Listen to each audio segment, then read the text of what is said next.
Angela Freeman stepped out of her sleek black SUV and paused for a moment on the polished stone steps leading to the branch of First Unity Bank. The morning sun glinted off the tall glass doors, and she straightened her shoulders, smoothing the lapels of her navy suit jacket. She had driven past this building countless times, but today she felt a special sense of homecoming. This was the same bank branch where, years ago, she had made her first business deposit, trembling with hope and fear in equal measure. Now she returned not as a nervous entrepreneur, but as the founder and CEO of Freeman Innovations, a tech company valued at over $50 million. The weight of that achievement settled comfortably on her, but it did not dull her sense of gratitude for the people and places that had supported her journey. As she entered through the revolving doors, the quiet hum of air conditioning mingled with the soft click of leather heels on marble floors. The lobby was bright and open, with high ceilings and potted plants arranged near the waiting area. A glass display case showcased a trophy from the bank's recent community outreach program, but Angela hardly noticed it. Her eyes scanned the room until they rested on the long counter where tellers usually stood, ready to greet customers. A wall clock showed 11 minutes past 9, a time when the branch was often busy with midday visitors. She breathed in slowly, savoring the familiar scent of polished wood and printer ink. A young security guard nodded as she passed, and she offered him a warm smile in return.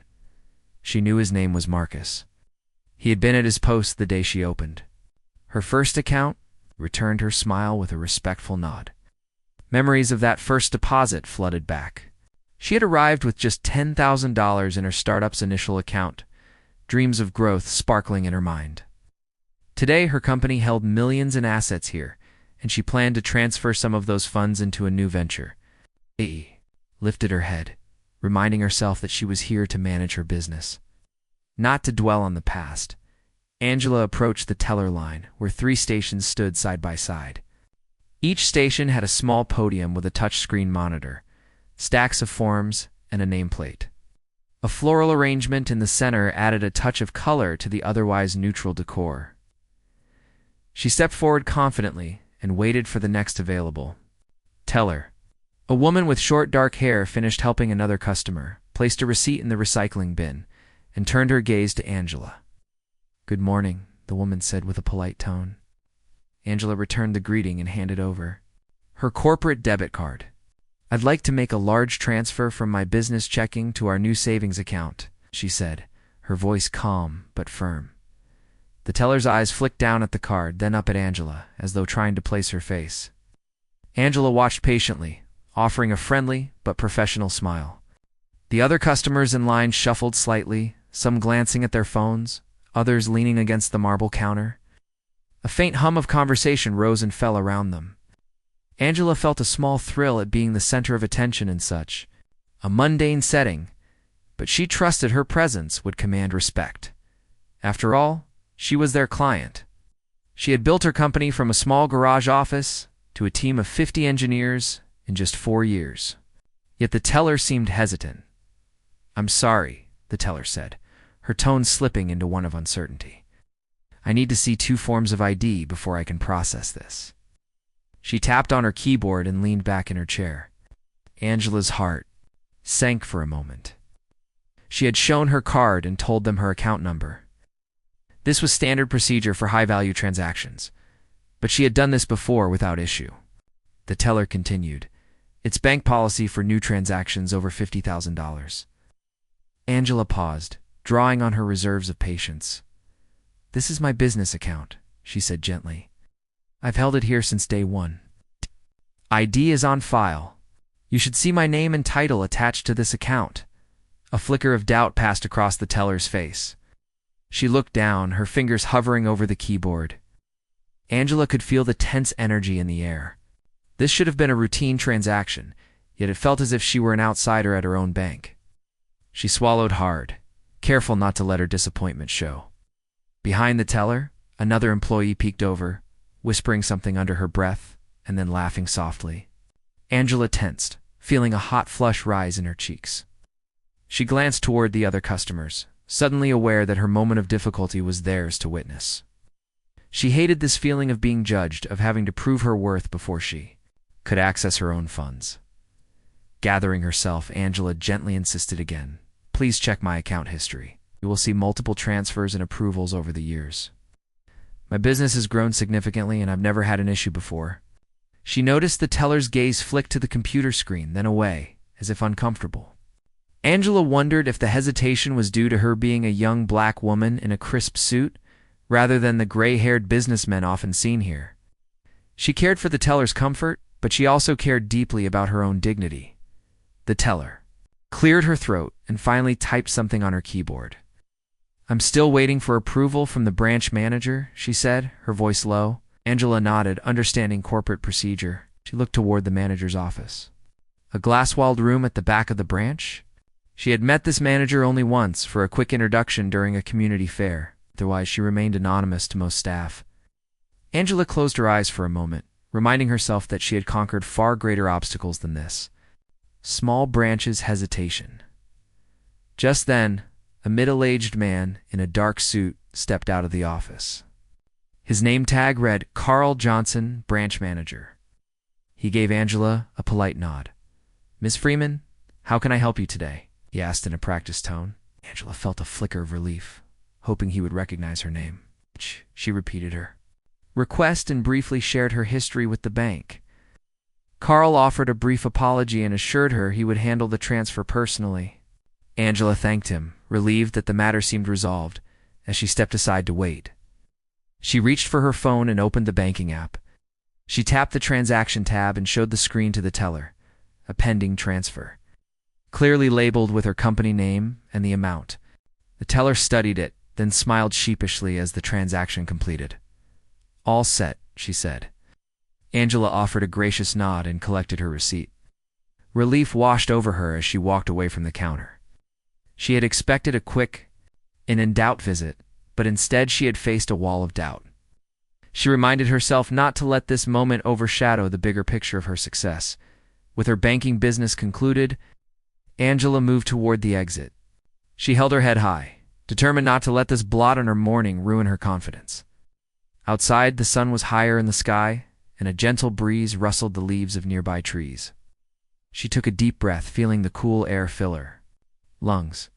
Soon she would call her executive team to plan the next steps for her company. She would turn this experience into a lesson on resilience and the importance of standing up for respect. As she slid into the passenger seat of her car, she tapped the key fob to lock the doors. She felt the engine purr to life beneath her and watched the bank building fade in her rearview mirror. This was only the beginning of what she would do. Angela sat in the driver's seat of her car for a moment, letting the events of the morning settle in her mind. She could still feel the weight of that teller's hesitation, the quick glance between employees, and the soft laughter that followed. She knew she had handled it with patience and grace, but she also felt the sting of being doubted in the place she had come to call familiar. Her company's success had been hard-won, and she would not allow anyone to treat her or her achievements as if they meant nothing. Taking a deep breath, she tapped her phone and dialed the direct line to her executive assistant. Malik answered on the second ring with a polite, "Good morning, Ms. Freeman." His tone was calm, steady, but Angela could tell he noticed something in her voice. She laid out what had happened at the branch, the extra paperwork, the teller's nervous glance, and the whisper that had cut through the lobby like a cold breeze. Malik listened without interruption, and when she finished, he responded, "I'm so sorry you had to face that. Would you like me to draft a formal complaint to corporate on your behalf?" Angela considered this. A formal letter could help, but she wanted something more immediate. She wanted to understand how such a simple transaction had turned into a test of her identity. "Yes," she said. "Please draft the complaint and send it to our legal and PR teams for review. Also, put me in touch with the regional director. I'd like to speak with someone higher up before this goes any further." Malik confirmed the instructions and promised to arrange the calls. Feeling a small measure of relief, Angela ended the call. She started the car and drove toward her office in the city's tech district. The skyline rose ahead of her in glass and steel towers, each window reflecting the bright morning light. As she merged onto the boulevard, she thought about her journey from that first deposit to where she stood now. She recalled the late nights coding prototypes in her garage, the business plan presentations before skeptical investors, and the countless moments when she had been told she did not belong. Each setback had only fueled her determination. Today's incident was no different. It was a reminder that progress often came with new challenges. At her office parking garage, she tapped her keycard and drove down to the reserve level. Malik's team had prepared the initial draft of the complaint. It sat in her inbox with highlighted passages ready for her review. She parked, took her briefcase, and headed inside. The glass doors opened automatically, and the lobby reflected the energy of a young, dynamic company. A large digital screen rotated through product demos and headlines praising Freeman Innovations for its rapid growth and innovative solutions. As she walked past the reception desk, the receptionist greeted her by name. "Good morning, Angela. Your 10 a.m. with the product team is still on schedule." Angela smiled and thanked her. She stepped into the elevator, pressed the button for the 23rd floor, and rode upward, listening to the soft music playing. Her mind returned to the bank. She opened her laptop at her desk and pulled up the complaint draft. The first paragraph stated the facts: date, time, branch location, names of the teller and manager. Next came a summary of the emotional impact: doubt, the humiliation, and the interruption to her work. She paused and rephrased a sentence. She wanted to ensure the tone was firm but fair, leaving no room for misinterpretation. She added a line to request a full investigation with a clear timeline for response. Then she forwarded the draft to her legal counsel, CCing the PR director. She typed a brief note: "Please review and advise. I would like to see this sent by end of day. Also schedule a call with First Unity corporate leadership for tomorrow morning." She hit send, then leaned back in her chair, fingers steepled beneath her chin. Her next step would be the call with the regional director. She picked up the phone and dialed the bank's executive line. After a few rings, a professional voice answered. "Angela Freeman? This is Patricia Lee, Regional Director for First Unity Bank. I understand you had an unfortunate experience this morning. I want to apologize personally and see how I can help." Angela appreciated the prompt response. She outlined the situation clearly and calmly, making sure to mention the teller's name and the branch manager's quick but insufficient. Patricia listened intently and said, "I am deeply sorry that our staff failed to recognize you as a valued client. We have anti-discrimination policies in place, and it seems we fell short. I will arrange to review training procedures immediately. In the meantime, let me assure you that your transfer is complete and that you will have our full cooperation." Angela thanked Patricia for her apology and the reassurance. She asked, "What steps will you take to ensure this does not happen again?" Patricia hesitated for a moment, then responded, "We will conduct mandatory bias training at that branch starting next week. I will also personally visit the location to speak with staff. Additionally, we will issue a formal apology letter and offer you an exclusive annual review of all your accounts." Angela thought for a moment. It was a good start, but she wanted to be certain the change would stick. "I appreciate that, Patricia. I would also like you to terminate or reassign the teller and any staff members who contributed to this experience. We need to demonstrate that discrimination carries consequences." There was silence on the line as Patricia processed the request. She cleared her throat and said, "That is a strong action. Typically, we do retraining rather than termination. But I understand your position. I will discuss this with our compliance and HR departments. May I get back to you by end of day?" Angela agreed. She valued the chance to see a prompt resolution. She ended the call, feeling satisfied that her voice had real power in this situation. Later that afternoon, her legal counsel sent back the reviewed complaint, polished and ready for sending. She approved it and watched as it went out to the bank's official complaints mailbox. Her PR director began drafting a press release not to publicize the incident, but to demonstrate her company's values on social media: respect, equity, and accountability. Angela reviewed a draft post, nodding at each sentence, spoke to her belief that success brought responsibility that she would not accept. Disrespect for herself or others. Her phone buzzed with a calendar invite from Patricia Lee. Conference call tomorrow at 9 a.m. To discuss final steps, Angela confirmed. She leaned back in her chair, stretching her arms above her head. Despite the hiccup at the bank, she felt strong and in control. She reflected on the irony. A bank built its reputation on trust, yet it nearly lost her faith in one afternoon. She intended to make sure that no other client faced such doubt because she stood up for herself today in the meeting with her product team. She shared the story in a brief anecdote, emphasizing the importance of clear identity verification and strong internal policies not just at banks but in every organization. Her team listened, inspired by her example. They saw firsthand how leadership meant more than profit margins. It meant defending dignity and fairness. In their eyes, Angela's response became part of the company's culture, bold, principled, and unafraid to demand respect. When the meeting ended, Angela returned to her office. She looked out at the city below, where people of all backgrounds bustled through streets and high-rise foyers, each carrying their own hopes and struggles. She felt a surge of gratitude for how far she had come and a renewed sense of purpose. The bank incident was a challenge, but it also presented an opportunity.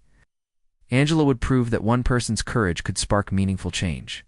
Before leaving for the day, she checked her email once more. A message from the bank's HR director arrived.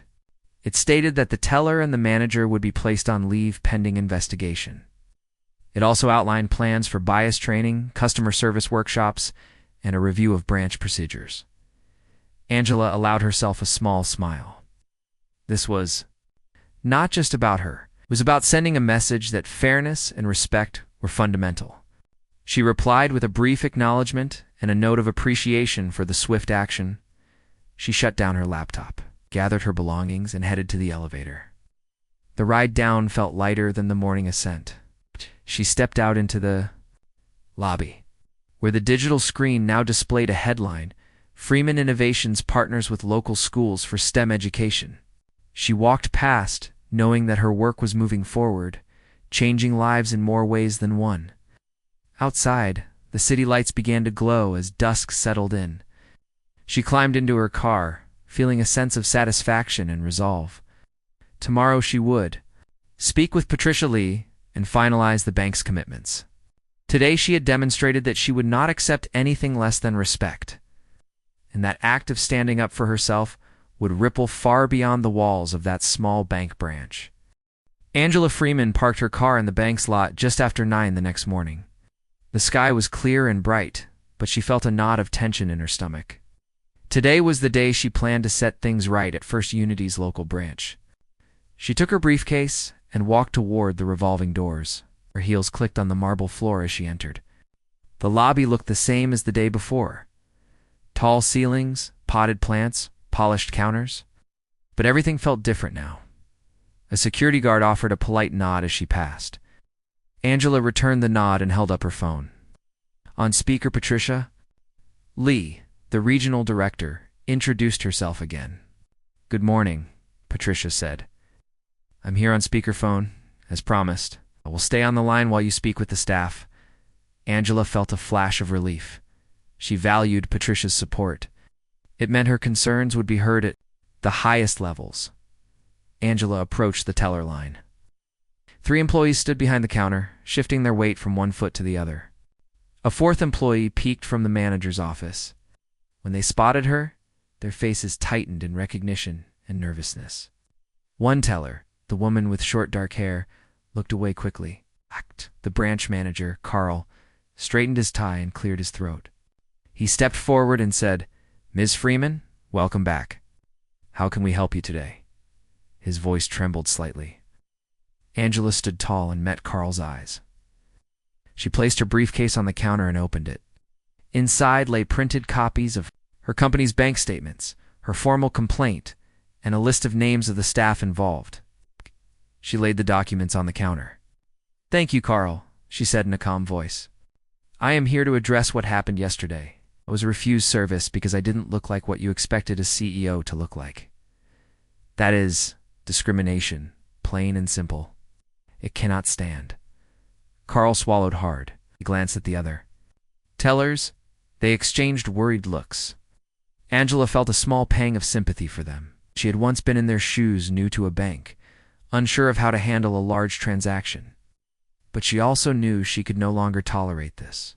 She looked down at the teller with short hair and gently said, "You did what you thought was policy. But you ignored my history with this bank. You ignored my dignity." The teller's lips pressed together. Her eyes filled with regret. Angela lifted her head and spoke directly to the group. "I have asked Patricia Lee to stand by on this call. I have decided that everyone involved in that refusal of service will be let go from this branch, effective immediately." She paused, so the words could settle. Silence filled the lobby, broken only by the distant hum of the air conditioner. Angela felt her heart pounding, but her voice stayed steady. Patricia's voice came through the phone. "I fully support this decision, Angela. Discrimination of any kind will not be tolerated at First Unity. I will take responsibility for approving these terminations." Angela nodded, even though Patricia could not see her. She turned back to the staff. "I want each of you to gather your belongings and clear out your desks," she said. "Your access cards will be deactivated in 5 minutes." She handed a copy of her complaint file to Carl. "I hope you understand why this is necessary." Some of the tellers trembled. One tried to apologize. "I'm sorry, Ms. Freeman. I didn't mean." Angela raised a hand to stop her. "I know you didn't mean to hurt me, but intent is not enough when actions speak louder. You denied me service at my own bank. You treated me like a stranger, not a valued customer. That must change." She spoke with compassion, but also with firm resolve. Carl looked as though he might protest, but a glance from Patricia over the phone cut him off. He swallowed and said, "Yes, Ms. Freeman, we understand." He turned to the staff and called out, "Please pack up your things." 2 employees nodded silently and began collecting items from their stations. The woman who had whispered with her colleague yesterday avoided Angela's gaze. Another teller, a young man, looked down and pushed a stack of deposit slips into a drawer. Angela watched them go, her throat tight with emotion. When the clock on the wall ticked 5 minutes later, Carl announced, "That concludes the staff here." He spoke without eye contact. Angela felt a mix of relief and sadness. She did not take pleasure in seeing people lose jobs, but she knew standing by would do more harm than good. She wanted every customer to know they belonged, no matter who they were. Angela closed her briefcase and addressed Carl. "Thank you for following through. I trust you will rebuild this team with firm-minded people who will treat every client with respect." Carl nodded. "We will begin hiring immediately and retrain new hires on our anti-bias policies." Patricia's voice confirmed it. "We'll oversee the hiring process and training. First Unity will learn from this." A few customers who had been waiting in the lobby watched the scene. Some murmured in surprise. A middle-aged man stepped forward and said quietly, "I saw what happened yesterday. I'm glad you spoke up." Angela offered him a small smile and said, "Thank you for your support." The man nodded and returned to his seat. Angela turned back to Carl. "Before I leave, I want to ensure the branch is fully operational. Please have at least 2 temporary staff from the regional office posted here by this afternoon." Carl promised to arrange it. Angela felt a weight lift from her shoulders. She had reclaimed her dignity and made clear that discrimination had consequences. She breathed deeply, letting the cool air fill her lungs. She glanced around the lobby. One last time? The potted plants, the polished counters, the empty teller stations, it all felt like a fresh start. As she walked toward the exit, Patel, the receptionist, approached her. How? Patel had been transferred in last minute to help cover for the absent staff. She looked nervous but eager. "Miss Freeman," Patel said softly, "I just want to say I'm honored to work here. I'll do my best to rebuild trust with clients." Angela placed a reassuring hand on Patel's shoulder. "Thank you, Patel. You are exactly the kind of person this branch needs." Outside, the sunlight felt warm on Angela's face. She stepped out and closed the door behind her. The revolving door swirled and she was free of the tense air inside. She looked at her phone. Patricia's message flashed. "All actions approved. I will send you a full report by tomorrow." Angela smiled. She had turned a painful moment into a chance for change. She would use her voice and her position to protect others from the same hurt. She walked to her car and slid into the driver's seat. As the engine started, she allowed herself a quiet moment to reflect. She had faced discrimination countless times before, in boardrooms, at conferences, over lunch meetings. Each incident had chipped away at her confidence until she learned to stand firmly in her own worth. Today was another lesson that power without compassion can break people, but compassion without power can fail to protect them. She had used both to set things right. Angela drove away from the bank with her head held high. She thought about her next meeting, about the new product launch, about her plans to expand her company, but she also thought about the staff she had let go. She hoped they would find work in environments where they would treat every customer with respect, and she hoped the branch they left would become a place of true welcome for everyone. As she merged onto the boulevard and the city skyline rose before her, Angela felt a sense of purpose stronger than ever. She would continue to lead her company, to innovate, and to inspire. But she would also continue to stand up for fairness, to speak out when someone was treated unjustly, and to use her success to open doors for others. Today she had made a statement that would echo far beyond that bank lobby, and she knew this was only one chapter in her ongoing story of resilience and change. Angela Freeman woke early the next morning, long before the city stirred to life. She pressed her palms together and closed her eyes for a moment, breathing deeply. The events of the past 2 days had been a whirlwind, but she felt calm and focused. Today, she planned to meet with community leaders at the local Chamber of Commerce to discuss how businesses could work together to stamp out discrimination in all forms. She dressed in a soft gray blazer over a white blouse and pulled her hair back into a neat bun. As she left her home, she felt a sense of purpose stronger than ever. The Chamber of Commerce building was a brick structure near the old town square. Its wooden doors opened into a bright foyer where banners hung commemorating local entrepreneurs. Angela's footsteps echoed as she crossed the polished floor to the meeting room. Dot, dot, dot. Inside, a dozen chairs were arranged around a long table. Community leaders, store owners, nonprofit directors, small business bankers greeted her with warm smiles. Some offered firm handshakes. Others embraced her briefly. News of her actions at First Unity Bank had spread quickly. Head of the table, a middle-aged woman named Rosa Martinez, introduced the meeting. Thank you, Angela, for joining us. We have watched your leadership with pride. Today, we hope to learn from your experience and find ways to make our town more welcoming for everyone. Angela nodded and opened her laptop. She had prepared a short presentation, but she preferred to speak from the heart. She began by recounting the incident at the bank. She spoke of the nervous teller, the whispered laughter, and the moment she realized that respect was not optional. She described how she had worked through the bank's corporate channels, how she had demanded real accountability, and how she had insisted on immediate change. As she spoke, the room grew silent. Rosa glanced around and said, "Angela, your courage has inspired us. How can we take action in our own organizations?" Angela paused. "It starts with recognition," she said. "Every business needs clear policies and strong training. But policy alone is not enough. You must create a culture where people feel safe speaking up when they see bias. That means listening without judgment and acting swiftly when someone is hurt." She looked at the banker seated at the table. "You hold the keys to people's money and trust. How do you ensure your staff treats every customer equally?" The banker, a tall man named David, cleared his throat. "We have diversity training every year, but I realize now we may not connect it to everyday interactions. I will work this week to add real scenarios like yours to our program." He nodded toward Angela. "Thank you for that insight." Across the table, a local cafe owner named Sarah spoke. "We serve all kinds of people here, but sometimes a rude comment slips by, or a customer sees someone seated too long and tells staff to watch them. How do we handle that?" Angela leaned forward. "You must empower your employees to speak up for each other and for your customers.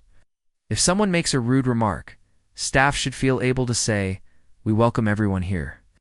Please respect our guests You set the tone by backing them up publicly. She shared a story from her own company. When a supplier once questioned the capabilities of one of her engineers because of his accent, she sent a simple message to everyone. Our team's talent is our greatest asset. We succeed because of our diversity. That message, she said, shifted attitudes overnight. The discussion continued for an hour, with each leader sharing ideas and concerns. Angela listened, chimed in when she could, and encouraged collaboration. Before the meeting ended, Rosa asked her to help draft a joint statement that all businesses could sign, pledging zero tolerance for discrimination. Angela agreed. She would work with the chamber's staff to prepare the document and present it at the next town hall. As she gathered her things, several people stopped her to express gratitude. She felt the warmth of community behind her once again. Later that afternoon, Angela returned to her office. Her inbox held messages from the bank updates on the training program, drafts of public statements, and notices of the staff who would be joining the branch temporarily. She thanked the HR director for the swift progress and replied with encouragement to keep the momentum going. She then turned to her own company's press release. Her PR director had prepared a statement sharing the story of her experience and the lessons learned. Focusing on respect, accountability, and community partnership, Angela tweaked a few phrases to ensure clarity and authenticity, then approved it for release. Within minutes of posting the statement on her company's social media channels, comments began to pour in. Supporters praised her for standing up to injustice. Some clients shared similar stories of discrimination at other banks and expressed hope that her actions would spark wider change. She replied to several comments, thanking them for their trust and promising to continue the fight for fairness. Her phone buzzed with news alerts. Local media outlets were covering her story, and community blogs ran her profile. One headline read, "Tech CEO turns discrimination into catalyst for community unity." Angela allowed herself a small smile. She felt gratitude for the attention, but she knew the real work lay ahead. The next morning, she met with her executive team in the glass-walled conference room. Her CTO, marketing director, HR lead, and operations manager sat around the table, ready to discuss ongoing projects. Angela began by acknowledging the branch incident and its fallout. She explained the joint statement she was drafting with the Chamber of Commerce and the upcoming town hall event. She asked each team leader to think about how their departments could support local businesses in implementing bias training and fair service policies. Her HR lead suggested offering free workshops for small businesses, led by Freeman Innovations staff experienced in corporate training. The marketing director proposed creating an online toolkit with sample policies, scenario scripts, and resource links. The CTO offered to host virtual sessions on building inclusive digital platforms. Angela approved all ideas and set deadlines for action. She emphasized that the company's mission extended beyond technology, included promoting dignity and equity wherever they did business. That evening, she prepared for a television interview with the local news station. A reporter would ask about her leadership and the broader issues of discrimination in banking and business. Angela practiced her talking points at home, speaking in simple, clear sentences. She reminded herself to focus on solutions and collaboration, not on blame or anger. When the morning light peeked through her window hours later, she felt ready. At the studio, bright lights warmed her face as she sat across from the anchor. He asked, "Angela, what made you decide to take such decisive action at First Unity Bank?" She replied, "I could not accept that my dignity or anyone's dignity was negotiable. As a CEO, I believe leadership means standing up for fairness. As much as driving profits, when people see discrimination, they must know it will have consequences." The anchor followed. "What advice do you have for businesses watching?" Angela said. "Listen to your employees and customers. Train them, yes, but also give them clear backing when they stand up for respect. And work together as a community. No single business can solve bias alone." The studio crew recorded her final words, and she left with a sense of accomplishment. That afternoon, she joined a video conference with the Chamber of Commerce team to review the draft pledge statement. They fine-tuned the wording, adding commitments to transparent reporting and annual progress reviews. Angela suggested including a clause inviting customers to share experiences anonymously so businesses could learn and improve. The chamber staff agreed. They set the launch date for the pledge at next week's town hall in the old opera house. Back in her office, Angela checked her calendar. In 2 hours, she would meet with her company's inclusion counselor group of employees from various backgrounds who advised on diversity initiatives. She prepared questions about the free workshops and the online toolkit. When the meeting began, she shared updates on the bank and community efforts. The council members applauded and offered enthusiastic support. One member, a junior developer, named Amina, said, "I'm proud to work for a company that lives its values so openly. These workshops will help so many small businesses that lack resources." Angela smiled. She felt buoyed by their energy. By evening, Angela walked home. Through a park lit by lanterns, she thought about the people she had met, tellers who needed guidance, community leaders eager to help, employees ready to give their time. She realized that change was never a single moment, but a series of actions, big and small, woven together. Over time, she felt grateful for the chance to lead not only her company, but her community toward a more just future. At home, she opened her journal and wrote a few lines. Lead with dignity, demand respect, build community. Change happens when we refuse to accept the unacceptable. She closed the journal and looked out the window at the stars above the quiet streets. Tomorrow would bring the town hall, and she would stand on that stage to ask businesses and citizens alike to sign the pledge. But for now, she allowed herself a moment of peace. She had turned a moment of discrimination into an opportunity for unity and growth. And she knew this was just one part of a much larger story, one she would continue writing with every decision she made. The evening of the town hall arrived, and the old opera house was alive with soft chatter and warm light. Angela Freeman stood just off stage, smoothing her gray blazer and taking a steadying breath. The auditorium was filled with local business. Owners, bankers, cafe managers, and residents from every part of town. Colorful banners hung from the balcony railings, each bearing the words "Pledge for Respect" alongside logos of supporting organizations. She felt both excitement and quiet pride. This was the moment when months of planning would become real change. As the lights dimmed, a spotlight found Angela at the podium. She stepped forward, smiling at the crowd as they applauded.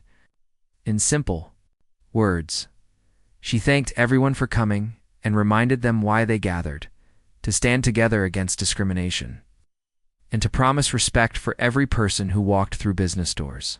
She spoke about the morning when she was refused service at her own bank branch. Not to dwell on hurt, but to show how one act of bias could hurt a whole community's trust. She told them how she had worked with First Unity Bank to enforce real consequences, and how that sparked a chain of actions from bias training to branch leadership changes. Her voice was calm but strong as she shared the Chamber of Commerce's pledge. She read aloud each line, inviting the audience to listen. The pledge spoke of fair treatment for all customers, clear anti-bias policies, swift responses to complaints, and annual reviews of progress. Most importantly, it invited businesses to listen to their staff and customers, to learn from mistakes, and to grow together. When she finished reading, she paused and raised her hands. "If you believe in this pledge," she said, "please stand with me now." The room fell silent for a heartbeat, then rose in a standing ovation. Chairs scraped, footsteps echoed as hundreds of people stood, united by a promise. Angela invited the first row of business owners to come forward, each holding a large white sheet with space for their signatures. A line formed down the aisle. The mayor, the head of the local credit union, the cafe owner who had spoken at the chamber meeting, a high school teacher who cared for students' welfare in the new branch, manager of First Unity. Each person signed the pledge, then raised their pen high for all to see. When the local bank manager's turn came, she hesitated before kneeling to sign, her face thoughtful. After she signed, she looked up at Angela and mouthed, "Thank you." Angela nodded, grateful for the gesture. Back in the audience, community members cheered and waved small flyers they carried, "Respect for all" in bright letters. Some held signs that read, "No more policy checks" or "Your identity is enough." Angela felt tears prick her eyes at the sight of so many voices raised in solidarity. She remembered her first nervous deposit years ago and how far she had come. Now she saw not just her own power, but the energy of a town ready to move forward together. After the signing, Angela invited several speakers to the podium. A small business bank officer spoke of new training modules, developed with input from Freeman Innovations.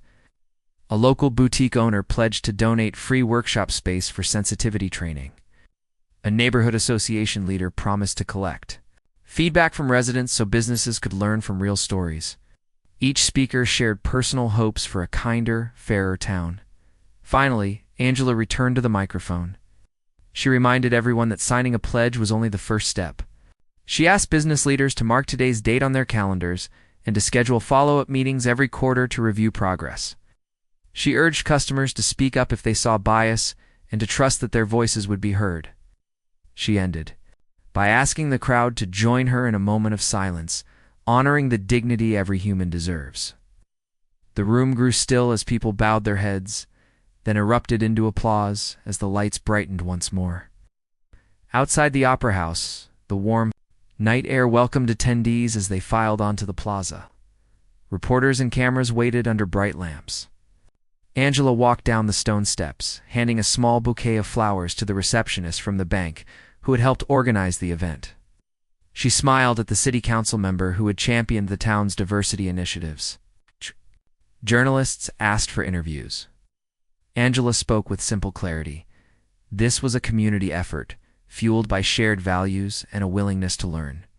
She emphasized that when one person stands up for respect, it gives others the courage to do the same. By midnight, social media feeds were alive with videos of the signing ceremony and clips of Angela's speech. The town's official account posted photos and thanked everyone for their commitment. News outlets ran headlines like "Town Unites," "For Respect Pledge and CEO Sparks Local Movement Against Discrimination." Angela checked her phone and saw messages from other CEOs offering support and asking how to start similar pledges in their cities. She quickly drafted a response. "I'm happy to share what we learned. Let's build fairness together." Next morning, Angela returned to her office, greeted by her team with cheers. They had streamed the town hall live for those who could not attend. Her PR director showed her a map dotted with messages from around the country where business owners requested the pledge template. Her HR lead reported that more than 20 local companies had already scheduled workshops. Her Inclusion Council members shared plans to host virtual sessions. Angela felt a surge of excitement. What began as a personal stand had grown into a movement beyond the bank lobby. Over the weeks that followed, Angela visited several businesses that had signed the pledge. She sat in the corner of a busy cafe as the owner thanked his staff for speaking up when strangers made rude comments. She toured the credit union's training room, where employees role-played scenarios of unconscious bias. She joined a panel discussion at the community college, sharing her story with students studying business and social sciences. Each time she spoke, she used simple words and heartfelt examples to remind people that respect was not complicated. It was an act of listening and caring. At First Unity Bank, the new branch manager held a small gathering for clients. She explained the changes, clear ID protocols that did not single anyone out, a dedicated customer advocate on staff, and an easy online form to report concerns. She invited Angela to say a few words. When Angela arrived, she noticed fresh flowers on the teller counters and a large poster outlining the pledge. The staff greeted her warmly, and she saw genuine smiles instead of nervous glances. After she spoke, she stayed to chat with customers, listening to their ideas and thanking them for their trust. Months later, Angela sat at her desk, reviewing the pledge's first quarterly report. She saw that 90% of signing businesses had completed at least one bias training session. Complaints of unfair treatment had dropped by half compared to the previous quarter. Community feedback collected through anonymous surveys showed improved satisfaction. She closed the file and leaned back, letting herself feel proud. This was not an end, but a beginning. She opened her journal and wrote, "Change is possible when we stand together. Respect is a choice we make every day." That evening, she attended a dinner hosted by the Chamber of Commerce. Local leaders raised toasts to the movement's success and discussed next steps, expanding the pledge to neighboring towns, hosting a regional summit, and sharing the model at national conferences. Angela listened and took notes, her heart full. She realized that her actions at a small bank branch had created ripples far beyond her startup's office. She had learned that leadership meant using one's voice and position not only for profit, but for people. When she finally returned home, the streets were quiet under a canopy of stars. She sat on her porch, sipping tea and thinking about how far the town had come since that morning when she first walked into the bank. She thought of the teller who apologized, the manager who signed the pledge, the cafe owner who hosted training, and every person who stood up for fairness. In the gentle night breeze, she felt hope for the future, not just for her company, but for communities everywhere striving for respect and unity. She closed her eyes and whispered to herself, "Together we can be the change we wish to see." And with that thought, she knew the story would continue, one promise and one action at a time.